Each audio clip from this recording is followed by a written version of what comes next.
game at their second day of last week. Big heartbreaker, that one. It was a big heartbreaker, and maybe we'll start to see Rogue step up to the plate even more. On the other side, you have got SK, who they kind of just base everything around Selfmade winning them the game early on, and if they don't win enough, they then just slowly lose the game. Yeah, and Selfmade really has been the catalyst for this squad, and I think on the other side as well, Kikis too. This game will come down to that jungle matchup and which team's jungler can hard carry harder. I think Selfmade has shown so far that he's very capable of doing so, but even in yesterday's loss with Rogue, Kikis in that game looked like he actually was trying to be as proactive as he could be in a losing game, and we'll see maybe if they can find themselves in a slightly better scenario going into this one.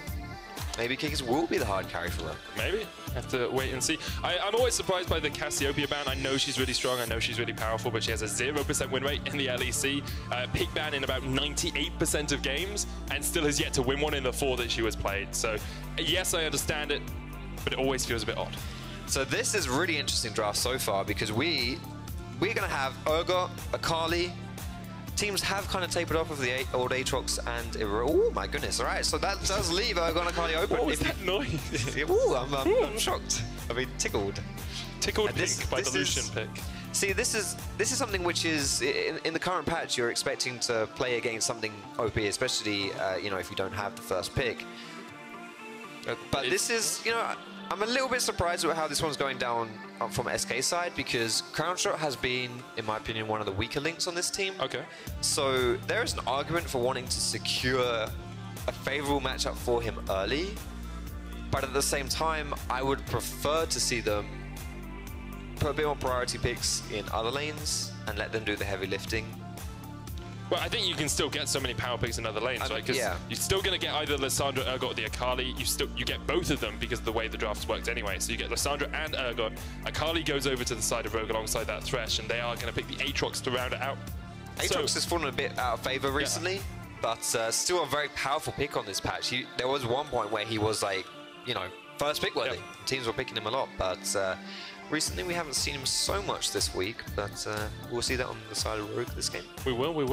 Looking at what we have left in terms of picks for the teams, you're looking at junglers, support on the side of SK, and then probably an AD carry and jungler for Rogue. Of course, maybe there's a super flex that I don't know about, you know, put the Aatrox down towards that bot lane, or can jungle, obviously. Yeah, he can go in the jungle. That one wouldn't be too unfamiliar. But I would be, I mean, as you're seeing here, you're banning away the AD carries from SK because that's the one you know hasn't been picked yet. And similarly for Rogue as well. The Morgana takeaway is not too surprising when you already have picked that Thresh, because the Black Shield can be very, it can block a lot of your plays, and you just want to be able to, when you land that hook, to be able to engage onto it and for it to really mean something. I mean, there's a lot of support bans coming out in that, like the first phase you got Borman and the Alisson, then you get the Morgana as well. You're looking down towards things like maybe the Tarm, Kench, as a possibility for SK. Really, you're trying to get rid of anything powerful to team up with the Lucian, and that's an Ashe blocking for Hiku. Now, I remember him playing that last year, but I don't think we've seen him play it this year at all. Yeah, the Ashe is an interesting one here. This, to me, sounds like they want Hiku to be more of a supporty role, and they want him to be able to play towards his team and to get those initiations, but not necessarily be the primary carry. And to be honest, when you've already got that Ashe and that Aatrox, especially if they are the solo laners and that Aatrox doesn't flex into the jungle, you have very strong carries already. And if you pair that with a Thresh, you've got so much pick on your squad, you've got so much damage there as well. I actually really like what Rogue has done so far and the way they're allocating resources to playing towards their strengths in the draft. So Ashe is something we've seen a little bit in the LCK and the LMS, and also in Vietnam and Turkey. Like the whole power of it is the pick potential, of course, as you said, with the arrow. So I'm very intrigued to see it locked in. Then we have the Pyke and the Gragas for the side of SK. So Selfmade will be piloting Gragas in the jungle. And final pick here for Rogue. It looks like Kikis is going towards the Nocturne for himself. Yeah, it's going to be locked in as well. So Gragas Nocturne is going to be the jungle matchup. Even though Gragas is not a particularly carry-orientated jungler, the way that Selfmade plays, he's still very much able to carry on this jungle pick, and it still does have a lot of early game impact. So Selfmade is going to be one we're going to be taking a look at in the pre-6 stage, and then obviously as soon as Kikis unlocks his Paranoia, again, you can look to see him make those plays across the map. I would actually like to see them target Crown Shot in the bot sides. I think the way that Rogue has done these bans here, you mentioned loads of support bans and that Cassiopeia ban, which often gets put into the bot lane. To me, this says that we want to attack you in the bot side of the map, and the supports kind of carry the lane phase. Yep. So we'll get rid of the supports we don't want to play against, and we'll make that the weak point that we can then execute upon. Definitely makes a lot of sense. Crownshot has been one of the weaker players on the side of SK. Do like the teaming up of Lucian with a Pyke, though. Gives you a little bit more aggression. Pyke can get close-ish to the Ashe, but the problem always is if you try and speed in towards her with the Ghost Water dive, she just volleys you and you get slowed immediately. So actually, and there's always a lantern exactly as a backup if you want that. So yeah, there's definitely, for me, huge pick coming out of Rogue. They're going to want to fire that Enchanted Crystal Arrow, the Paranoia combined, as well as the hook from Thresh. There's a lot of pick coming through in SK. If they fall behind in this game and they lose control of the map and their vision falls down, it's going to be extremely hard for them to play League of Legends, because Rogue is just going to be waiting around every single corner with amazing pick tools. Make it very hard for SK to survive on the Rift. So then what are SK looking to do? What's their win condition? Because we talked about how, you know, you've got so much pick on the side of Rogue. What are SK doing as we get on into the game? Well, SK are always traditionally very good at playing through the top side. There's a bit of a joke where Selfmade, if he's not ganking top lane, then he's not connected to the game. And he loves sitting in that top lane with Warlib, and he has picked that Urgot. And Warlib is a player where I think he's been a bit unreliable, but he has some pretty high highs, and I still have confidence in him to be able to carry if you set him up to do so. And this champion pick with this Urgot, especially the Urgot Aatrox matchup, which is quite, I don't want to say old school. I'm going to say old school as far as like current year goes, right? Yes. We always used to see... Old school in 2019. Yeah. Urgot Aatrox in 2019? We always saw that. Oh my god. Constantly, 24/7. That's what we were seeing. We saw a lot of worlds as well. And it is one of those lanes that can kind of go either way. Who you think wins the lane depends on just your personal opinion of the matchup, but it's a lot easier to play the Urgot and a lot easier to set him up for the ganks as well if you are playing an aggressive jungler like Gragas can be. Yeah, we want to see Selfmade impacting the map in the first few levels, up to level 6. Gragas, of course, so good at ganking because of the body slam, and he has the lanes to set him up for success. But early doors, nothing really going to be going on here. Looks like Nocturne is going to be starting top side. Kickers will get that. And Gragas will be starting bottom side. So kind of mirrored jungles here, both going for their red buff. Yeah, and if Selfmade does start at the bot side, then he'll be working his way up. And that's the probably... top lane, you say? That's probably where we'll see the first gank happen, or at least an attempt at the first gank. Or maybe he'll do that thing where you full clear the bot side, recall, get your Predator boots, and then go top side. Either way, that's... Probably has to be careful, basically, is what I'm trying to say. I do actually remember watching, as the jungler's path here, a jungle guide from a Mr. Foxdrop. Sounds great. It was the super clear jungle guide. I think it was patch 9.1 on your YouTube channel. Yeah. And you did a very interesting clear. And we don't really see like LEC level junglers do that full clear in the same way. Why do we see LEC junglers kind of do these slower clears when they could be optimizing their jungle experience? Well, the thing is that what I target my stuff for is obviously solo queue stuff, and it's very greedy. Like, you do the first bot side buff, and then you go top side, take that crab, and then just go all the way down the jungle and pick everything up. Now, that doesn't work when your lanes, you're playing around your lanes, and you're playing around power spikes or like wave positions and stuff like that, and you have that communication going down. It's good if you're greedy and all you care about is yourself. Okay. So LEC players generally tend to be slightly better team players than I am in my solo queue games. But this is sort of like a similar thing where Selfmade is still going to be able to secure that top side crab, and if he wants to go for a farming clear, he can do so. We see a lot more of the Gragas being that early game jungler, professional player at least.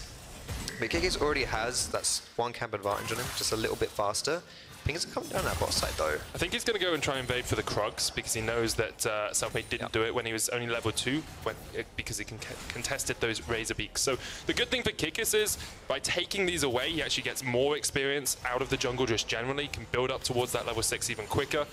With the jungle changes on 9.2, we see junglers tend to hit level 6 between sort of the 7 and 9 minute mark, depending on how speedily they've been able to jungle. I think last week actually Kikis was one of the slowest, hitting at 9.5 minutes in their game against Vitality, but he was heavily counter-jungled in that game. And which is funny because Kikis is, in my eyes, the counter-jungler king in the LEC. He did that a lot when he was playing on Vitality. at the end of the summer split last year, which took them into Worlds off of that playstyle as well.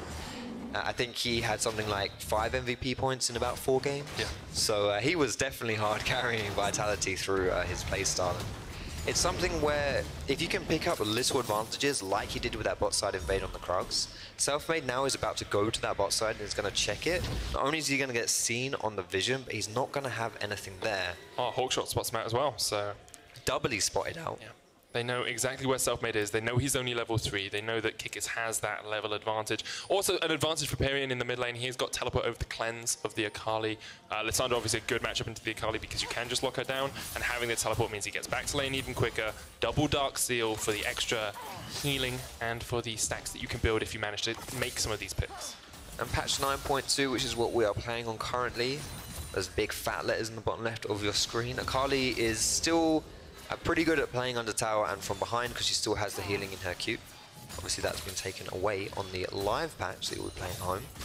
But as far as it goes, this matchup here again, difficult for Akali, but she's not too worried about being in this spot. So that's why it's difficult for Akali, because if you jump in and just get locked up with the Ring of Frost, and you see even though Sencux thought he was taking an advantageous trade there, actually kind of lost out on it.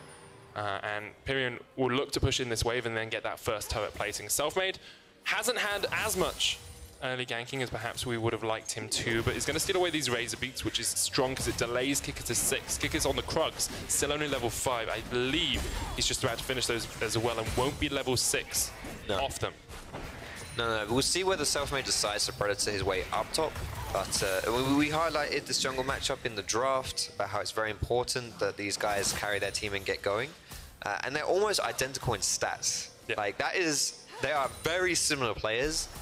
And considering their teams aren't having the best performances so far, for the junglers to stand out really shows the caliber of these players. Oh, they actually forced him away from the Scuttle Crab there. Dreams and Selfmade were doing it, but we did coming up, and the fact that Hiku could have come up from that bottom lane means that Kikis gets it. That's a bunch of experience in his back pocket as well. I believe he is about halfway towards that level 6, which is such a strong point for Rogue. But let's talk about some of the other lanes. Let's talk about some of the other stuff going on the map.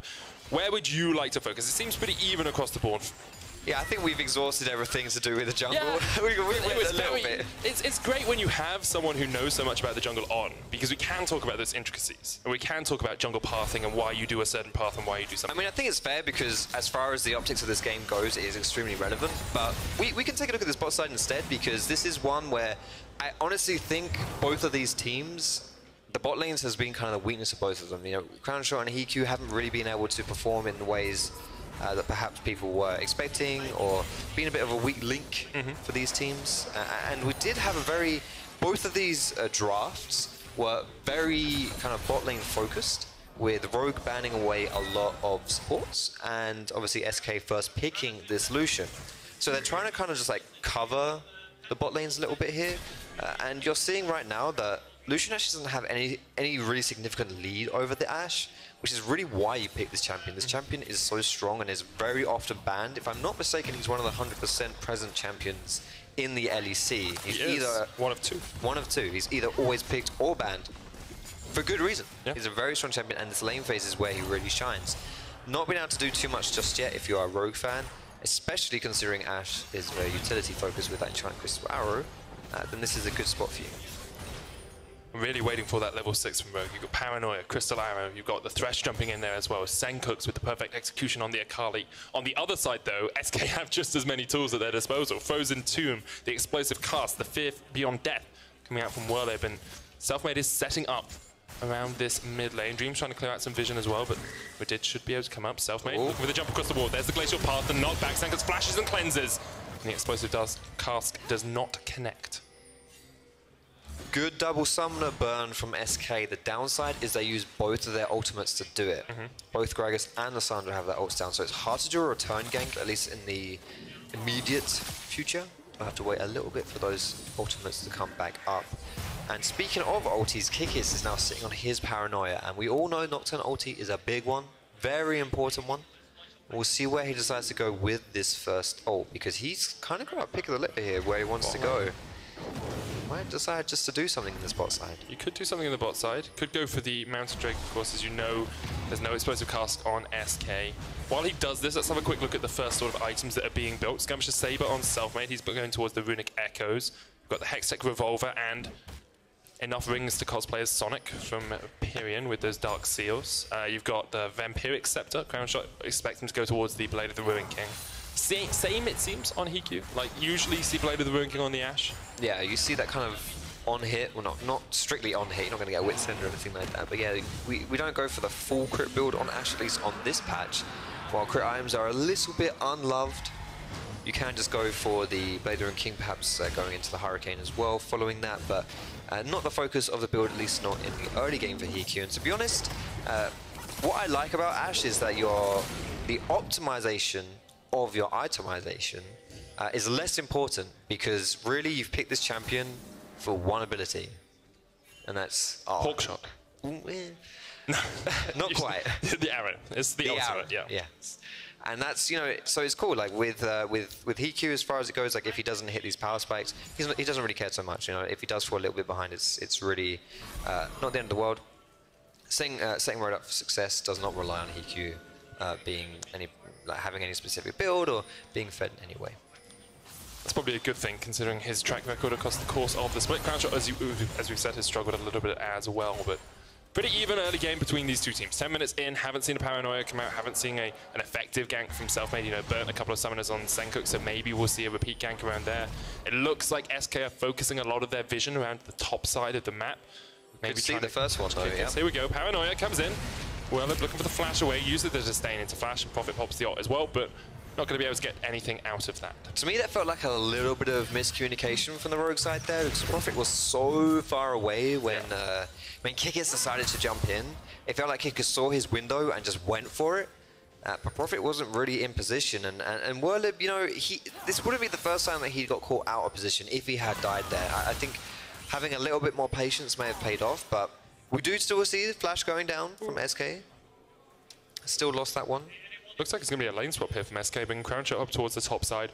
As I was about to say before we saw that Paranoia, they've got total river control. Control ward here, control ward just a little bit further down as well. And maybe they think they just want to open up the map by getting the Rift Herald early on. Rogue might be a little bit suspicious of this one when Crown Shot and Dreams... No one shows up bot lane. Yeah, no one's bot lane. And of course, when Crown Shot then shows top lane as well.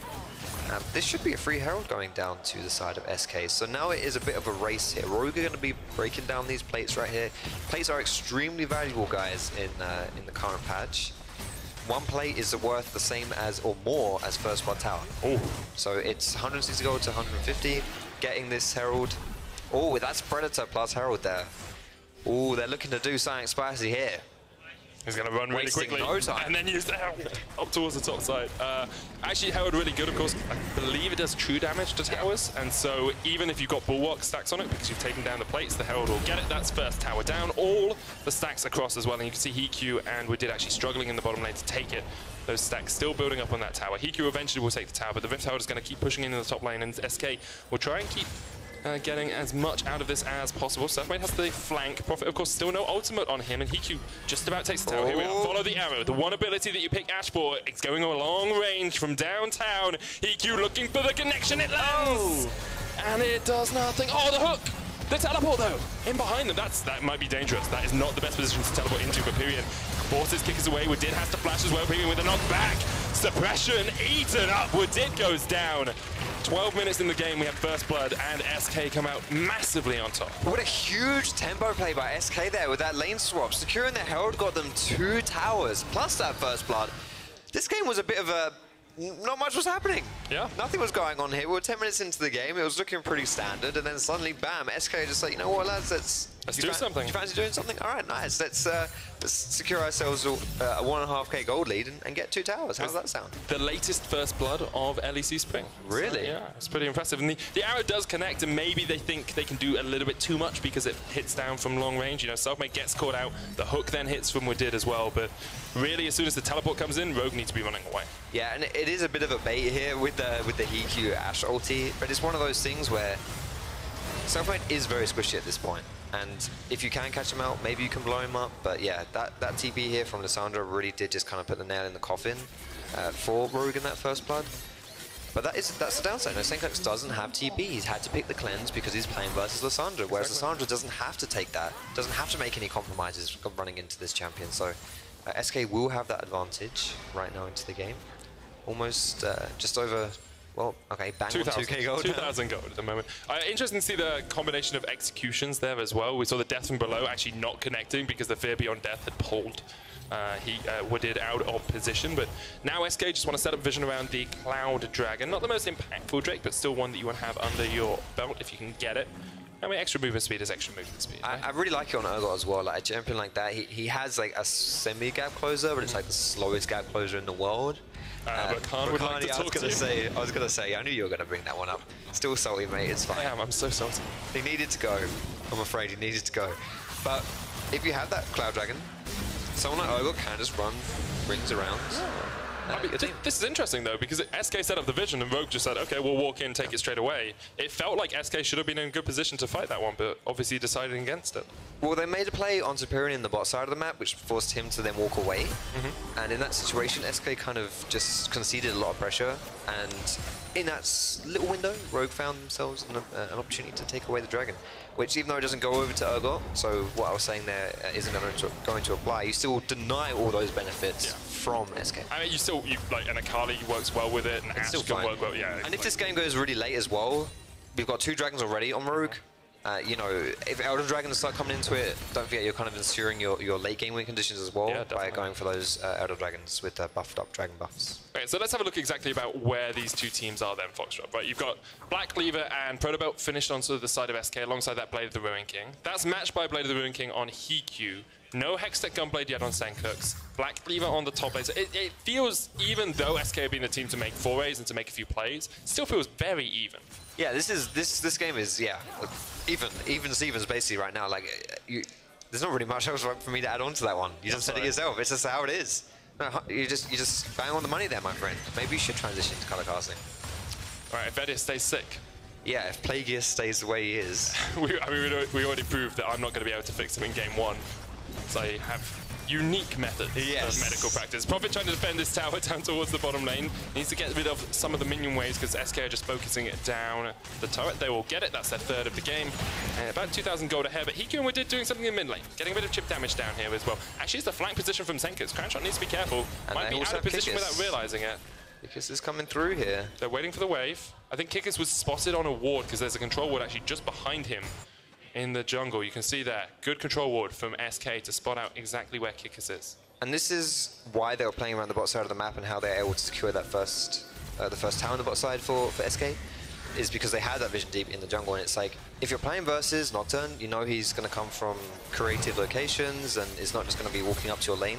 So you have to have this deep vision down, else you are at a massive risk about getting collapsed on by a paranoia. So got to get that vision down, works in this situation. And SK are able to hold on to their 2k gold. Yeah. I do love the fact that we highlighted how important the junglers would be for these two teams, how important the early game was. And then neither of them really did a huge amount. Absolutely nothing happened. We cast cursed them entirely, but they still have the opportunity to impact the map. I mean, they might still pop off, but what surprised me about Selfmade specifically when he was playing that Xin Zhao game recently is Xin Zhao, that early game champion. We were like 30 minutes into the game and he had the highest damage on his team. Like this guy, even if he's playing like a champion that is very good at a certain point, won't stop being good after he's like gone past that point. And to be fair, Gragas as well is like, you don't, I mean, if they wanted to pick someone that is just good and early, they would have picked someone like the Xin Zhao. But they've gone for the Gragas because he's going to have a bit more of an engaged power, be a bit more tanky as the game goes on as well. And we'll see whether or not Crownshot can step up here as well, because he's really, he is SK's best primary damage threat. Yep, definitely agree with that. He's going to be putting a lot of damage down on the solution. I do just want to pop back towards those gold numbers that we had a look at just a second ago, because although it may not seem it, there's actually a huge discrepancy in the top lane, about 1,000 gold difference between the two laners, all because of those turret plates. Obviously the kill helping as well, but those turret plates doing a lot of work, and then 1,000 gold in the mid lane as well. Obviously partly due to the CS. Good stun lock up onto Widid. Crownshot gets the kill. I shouldn't have been looking at the bottom of the screen. I should have been looking at the top of the screen there. That was good stuff from SK. Perhaps Widid was doing the same thing as you. Yep. Oh, Ammo straight onto Lissandra though, trying to get away. She's going to be hard to kill. Frozen Tomb comes down, still has the flash, flashes into the glacial path. Profit lands the knockup. Sencux jumps across the wall, and now Rogue going in for the fight. World Ender knocked back. Death from below onto Sencux. He uses perfect execution to get away. The Ignite is ticking. It's enough. Crown Shot gets it. 2-for-1 trade now for SK as they push down towards this mid lane tower. They're going to get that mid lane tower. They may even look for a little bit more here as well. Might increase this gold lead substantially with this push. Great pick onto Wadid to start it all off. SK still pushing in. Got a cannon wave here as well. Hiku looking for the defense. Doesn't have the arrow, but Wadid has the ult with self-made pulled in. The hook lands only onto a minion. Wadid got caught up with the Fear Beyond Death, but it's not quite enough damage. Profit flashing forward, self-made down. Whirlib now needs to be careful as well because he's knocked up, and Hiku can chase. Has a lot of damage coming out from that Ranger's focus on the Ashe, and that's a second kill, a double one for Profit. Good reactions from Rogue to stop SK in their tracks. Well, SK biting off a little bit more than they could chew right there. It started off pretty well, getting a kill onto Crown Shot, getting that tower. Ooh, but just overstaying a tad. Rogue, nice reaction right there, and that's exactly it. You want to punish the enemy teams for their mistakes if you want to not have a game slip away from you. You can't let these windows open and close without you punishing the enemy team for it. And it all started right here where Wadid was just a little bit too far forward. Like, he doesn't have the vision in this situation, and SK, especially with that pipe pick just by himself, huge pick potential. And you know, trying to go in onto Lissandra, who has stopwatch, aftershock, ultimate, plus the E, is very difficult to do. And in doing so, Rogue kind of just overexerted here, and SK were able to punish. I really like the flash forward from Crown Shot there as well, just finish off, get those double taps on the Sencux to let it burn down with the Ignite. But that's really where it ends for SK as far as positivity goes. Eyes just too big for their stomach here. Probably weren't expecting the teleport coming in from Profit as well on towards that tower. They just turn it around. Whirlib gets caught out, and this is one of the powers of Ashe is if you start running away from her, you never get away from her. She just follows you for days with that slow. We did see an Inferno Drake go across towards SK during those replays, so with their 2,500 gold lead, they do have a Dragon as well. 2 kills on Crown Shot. He's got the Black Cleaver finished up, and he's in a very strong position. But Profit actually stepping up to the plate this game as well. 3-0-0 on the Aatrox. We wondered how much of a contested pick it would be, considering we'd seen it fall through so many drafts, and it seems to be working. Yeah, that last play specifically really did just boost up Profit in his gold, and now he's going to be much more on par with Whirlib on that Urgot. It's one of those matchups where Aatrox builds pretty much full damage, and Urgot goes 1 damage item and then goes full tank. So as far as the game goes on, it all...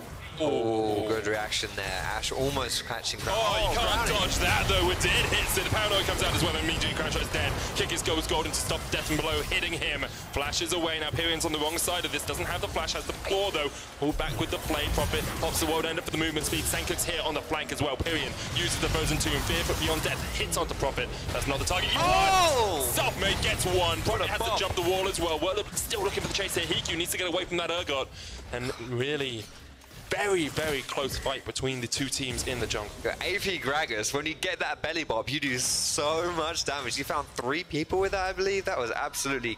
oh, man. That salvaged that play for SK right there. But it all starts with Crown Shot putting on his blue suede shoes, and he gets the first one and then trips over himself in the second one. A really good catch out here by Rogue. It's really what that team comp is good at doing. We mentioned that. The Ashe ulti, the Thresh, the Nocturne. It's really hard to get away from these guys if they find you out of position. And it looks like at this point, Rogue are just chasing SK down, and SK again, just too far forward. But look at this right here. Oh! Mate, that is beautiful. I love to see it. You love to see it. I mean, that is just the... I love it. I love the belly bop. It's my favorite thing. It's the animations where he literally just like slides forward, belly first, as you do, and then just whips up his cart and dunks it on top of you. And if you're AP Gragas like that, you got the spell pin boots going down as well. Oh man, it's so satisfying. Maybe I'm just projecting, but I like that's the jungle main talking. Yeah, well, I've been on the receiving end of that too many times. That's true. But yeah, it's good stuff from Selfmade as well, having the awareness to position in the Baron pit as well to get that jump across. So good, well played overall from both teams. Still about 2,500 gold lead between them. And interesting to see the Runans on Hiku. He's starting to build up towards that sort of later game Ashe. Another good hook from Wadid. Into the arrow, takes the lantern. Dreams caught out, goes golden, but isn't long for the world, you have to feel. He's taken out. Tower falls as well. Whirlib looking for the chasing with the right to story. Pirean still has a flanking position. Kickers caught out a little bit. Great hook again from Wadid, catching Pirean as soon as he came out of the glacial path. And now Hiku needs to open up from the side. Wadid chased up by Whirlib. Takes the lantern, Profit in there as well. But he's gone into the world end of Sencux. He needs to do something in his fight. He has to turn it around for his team. Hiku getting damage off where he can, but Sencux just dodging around, can't find the avenue to attack. Sencux needs to get into this one if he wants to salvage it, but he's not able to do so. This is the difficulty right here. Rogue do find the pick, it's what they want to do, but it actually turns around against them, and this time SK is finally going to be able to break that tower. Nothing bad's going to happen to them. Minute and a half on the, or minute and 10 on the Infernal as well if they want to get their second of the game. As much as Rogue got the first 2 dragons, they did a good job of that. Getting an Infernal and another Infernal feels like a lot more power for your punch. Especially as this game goes on. And let's see how this one starts, because again, this is Rogue in the driving seat, utilizing their team composition. It's literally all 3 of their pick tools just to kill the Pike right there, which is great.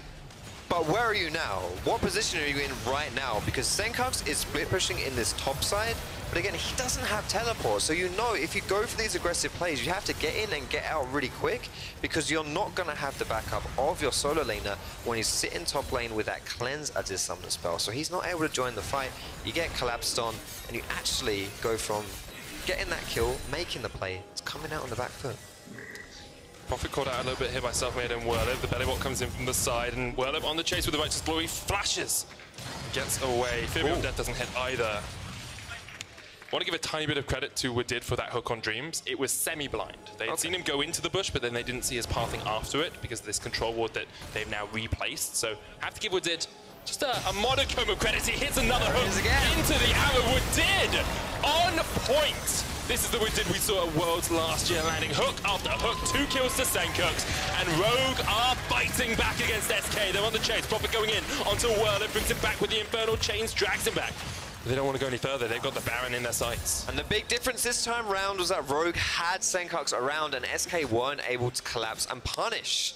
So Rogue really executing their team comp extremely well, finding hook after hook after hook. Huge credit to W4D2. When you find those hooks, you follow through with the Ashe ulti, the press R, the Nocturne ulti as well. Man, you have to be so disciplined as SK to not just get constantly caught out here. Infernal Dragon in the sights of Rogue, but SK trying to force them back away from it. Who's back up? Urgot, Crown Shot and Dreams on their way towards the Infernal. They're recalling on a ward though. On a ward, Sencux on it, hasn't got the teleport of course, and SK, they'll just go straight for the Infernal Dragon. This is Rogue just not getting their back timers correct, and standing on that ward mean that SK will get their second Infernal Dragon of the game. So even though Rogue won the fight, they didn't really get much off it. Yeah, and that is 2 dragons to 2 dragons. But at this stage of the game, as the game goes on, that percentage damage increase from Infernal is way better in the late game. So again, this all starts from W4D2 doing W4D2 things once more, getting the hook, finding the pick, followed up by the rest of the engage from Rogue in the Ashe ult and the Nocturne ulti.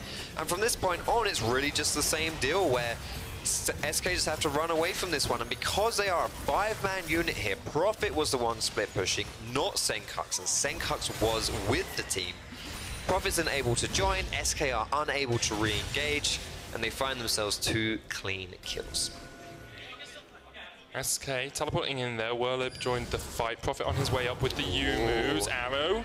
Oh, sliver, hair's breadth away from connecting. Prophet's going to go back down towards the bottom lane, doesn't have the teleport. Whirlip is still in that mid lane, coming in. Pirean trying to flank the fight here. Kikis pops the paranoia, but he's already done for. Hiku needs to get out of this one. W4D2, does he have the lantern? Plans you straight away from Hiku. Good sash, good sash.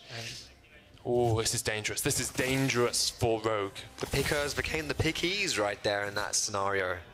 Rogue losing Kikis. They weren't able to get that dragon when they got 2 kills. And SK now got 1 kill, and they're deciding straight away, you know what, we fancy this Baron. They're going for it. Will Rogue answer? There is no smite. Selfmade in the pit, 9,000 HP on the Baron. Rogue, they're so close to their first win, they can almost taste it, but they need to do something about this fight. Sencux has the ultimate, can jump in. Prophet pops the ultimate of his own. Whirlip there with the Gargoyle Stoneplate. Great knockup from Prophet, though. He landed on the back line, and Hiku's still at full HP, so Sencux, they jump in. Whirlip down to about 3rd HP. Prophet gets out with the lantern. They have stopped the Baron. That's all they wanted. Rogue will back away. Prophet was doing so much damage in that team fight. With the World's Ender, meaning he can't die either, just getting those 3 Qs off on like 3 or 4 people. Oh my goodness, he basically single-handedly stopped SK from doing that Baron there. And again, Rogue, we're a 0-7 team right now. What do we want to do? What's better than 0-7? 0-8? 1. Oh, 1 and 7. How are you a... whatever. Yes, that is slightly better. Thank you, Manic. We got there eventually. This is how it all starts off with Hiku firing out his ultimate. He's had a pretty high kind of hit rate with that ulti, but it's usually after a D hook. This time around, he just completely misses it, and instead, the SK turn and burn, they're the ones with the TP advantage here. They're the ones able to make that proactive play. And we saw, you know, Prophet in that bot side you mentioned doesn't have the TP, he can't join, and as such, can't really do anything there. Looks like Prophet burned his teleport as well in the meantime, so have to see if Rogue are able to use that. The fact they have all 5 players up towards the top side of the map to enact something. Still only 2,000 gold between the two teams. Do you want to highlight Prophet as a standout player for Rogue this game? He's absolutely been exceptional. On the other side, Crownshot's still looking good. You know, his 3 items on the Lucian. We said he needed to be the main damage dealer for SK as we developed into the game. And now the question is, the Baron dance begins. Who has put on their dancing shoes for the day? I really want to see what Sencux can do as we move forward into this game as well. Ooh. Click that. Okay, good stuff. I was a bit nervous there. So was I. He has no flash. If something happened, he's in a bit of a pickle. But you know, Sencux hasn't really been able to get into these team fights. Admittedly, it is hard for him to do so. I think the lane assignment is smart, sticking Sencux top side and Prophet bot side, because Prophet with that teleport can join the Baron play. Obviously right now it's on cooldown, so he has to be careful, but in theory, you know, if you get Sencux closer to the action, then he has less distance to travel, which is great when you don't have the teleport and you actually have to use your little leggies to get there. Oh, fight's going to start. Someone gets in behind and knocks HQ in. Can't get to the lantern. Can't click it in time. Good catch from SK. They'll turn their eyes back towards the Baron. Once again, you have to feel as they are in a 4v5 situation. At least this time, though, Rogue still has their smite. So if... Oh, goodness. Oh, Kicker's face checks. Down into the J. The lantern goes down. There's the box as well, but we did caught out. Kicker's trying to get away from it, but the fear beyond death and the double kill comes out. SK finally finding the picks they wanted to start up this Baron. That you can't face check that one as the jungler especially. Maybe send someone else to face check first, but if you die, you can't contest this Baron. You are the smite.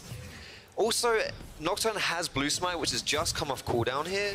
If there were maybe blue trinket, sorry. If they were maybe a little bit more patient, they could have actually maybe done something. You know, it just like getting the Baron for SK right here as well puts a huge spanner in the works of Rogue, because it's really hard now to utilize this pick comp that Rogue have, because SK is just going to be grouping up with that Baron. So let's see how it all started here. Self-made man again. The guy we've been highlighting pretty much every single time SK take to the Rift finds the window, finds the catch onto HQ, isn't able to click that lantern, and this is just where it's a little bit, it's just sad. Like you can't face check. I mean, you can, but that's what happens. Especially when you have the tools to check it from long range as well. You feel that's just a little bit disappointed in that play if you are Kikis. Baron now sitting on the side of SK at 4,000 gold lead for them as well. Of course, a win here would take them to 3 and 5, all by themselves, in 7th spot in the league as we almost come up towards the halfway mark. They'll only have one more game to play before they have played everyone in the league at least once. And that is a 3rd dragon. It is. SK. Which, as we said right at the beginning of the game, if Rogue were looking to get that late game insurance with the win condition of Elder Dragon, that's completely gone now. Because now you still get 2 Dragon Elder Dragon. Yeah, you do, but it's like SK are now also going to be gunning for that Elder Dragon too. And it's like, again, what I mentioned before about the pick comp of Rogue, pick comps work by finding people out of position, grabbing them, getting the kill, getting out of there. Here we go. Arrow lands. Oh, onto Crownshot, but can they get there? Prophet's going to dive in. Kikis has separated the fight. You can see up towards the top side. Pirean is there. Prophet's still on that back line. GA comes out onto Crownshot. They want to take him out. Explosive guards will knock him back. Don't quite have the damage, but the hook lands now. Onto Selfmade. Crownshot's down. The shot down. Crownshot actually taking out Prophet. He's down. Selfmade's still alive, but look at the damage coming out from Pirean. SK just wipe away Rogue. And although Rogue thought they'd found the fight, the triple kill comes out from Pirean. You can't play a pick comp when the enemy team is grouped up because they've got that Baron, and SK were looking to use the Baron buff to siege in onto the Rogue base. What do they find? The base, the team fight, and the W. Once again, some signs of life for Rogue, but SK quell them around the Baron pit. Find the picks they need, find the kills they need, they break open the base, and 33 minutes in, they will take the victory over Rogue. Wasn't the cleanest game from SK, but a W is a W. And for Rogue, man, now sitting at 0 and 8, it's suboptimal scoreline. But honestly, I really do want to be an optimist here and say that for large portions of that game, and we can say this for some of their previous games as well, Rogue did not look down and out right from the get-go. This does not look like a team that is just absolutely terrible and they're going to lose every single game in the split. And they had a team comp, they executed it pretty well, just a few kind of blunders as the game went on there, and they were punished. That they were, like, you have to give credit to SK. They were able to close it out. Absolutely. After Rogue made some very good picks in the mid game with the Ash Arrow Thresh hook combination, and SK just played around their win conditions. You know, they scaled up, had a pretty strong Lucian. They had the Urgot, who was just a beefy frontline tank. It's always very difficult to deal with, and in the end, SK just came out on top. Yeah, and self-made man right there you see on your screen going through the handshake line again. Really, really well played there. The two junglers giving themselves a hug, the two Polish junglers. Self-made wasn't able to do it necessarily in that early game. Wasn't able to find the plays with the ganks like he so often does. But when it mattered, he found the pick. Yeah. He jumped over the wall. And those casks were... Yeah, he had another solid game. He did. Rogue on the other side will be a little bit disappointed after what looked to be probably their strongest early mid-game we've seen so far. And especially like last week after losing to Vitality, they'll probably be a bit demoralized because that was a close game.